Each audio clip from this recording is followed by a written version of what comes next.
আসসালামু আলাইকুম।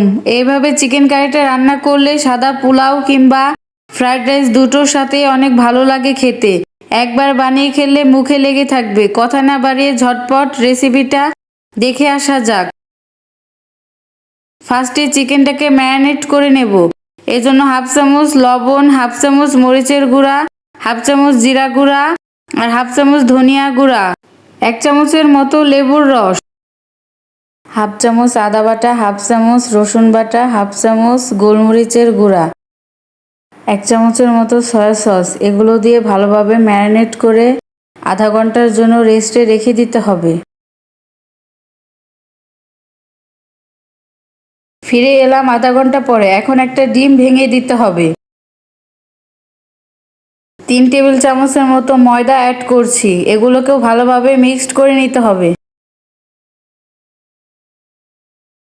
এখন প্যানে পরিমাণ মতো তেল দিয়ে একটা একটা করে সবগুলো চিকেন ভালোভাবে ডিপ ফ্রাই করে ভেজে নিতে হবে।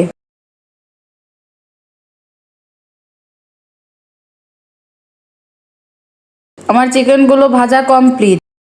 এখন আমি গ্রেভির জন্য কিছু পেঁয়াজ এভাবে বড় বড় করে কেটে নিয়েছি। পেঁয়াজটাকে 1 মিনিটের মতো ভেজে নিতে হবে। এখন আমি কিছু ক্যাপসিকাম এভাবে কিউব করে কেটে নিয়েছি আর কিছু গাজর কিউব করে কেটে নিয়েছি। সামান্য পরিমাণে লবণ অ্যাড করছি। এগুলো দিয়ে এখন ভালোভাবে ভেজে নিতে হবে। 2 চামচ কর্নফ্লাওয়ার, 3 চামচ গুঁড়া দুধ দিয়ে এটাকে একটু পানি দিয়ে গুলিয়ে নিতে হবে। এখন এর মধ্যে হাফ চামচের মতো গোলমরিচের গুঁড়া অ্যাড করছি। 2 টেবিল চামচ টমেটো সস, 2 টেবিল চামচ সয়া সস দিয়ে দিচ্ছি। এখন কর্নফ্লাওয়ার আর গুঁড়া দুধ গুলিয়ে রেখেছিলাম সেই ব্যাটারটা এর মধ্যে অ্যাড করছি। এটা দিয়ে ভালোভাবে মিক্সড করে নিতে হবে। ভালোভাবে মিক্সড হয়ে গেলে এর মধ্যে চিকেনগুলো অ্যাড করে দিতে হবে। আমি চিকেনগুলো অ্যাড করে দিচ্ছি।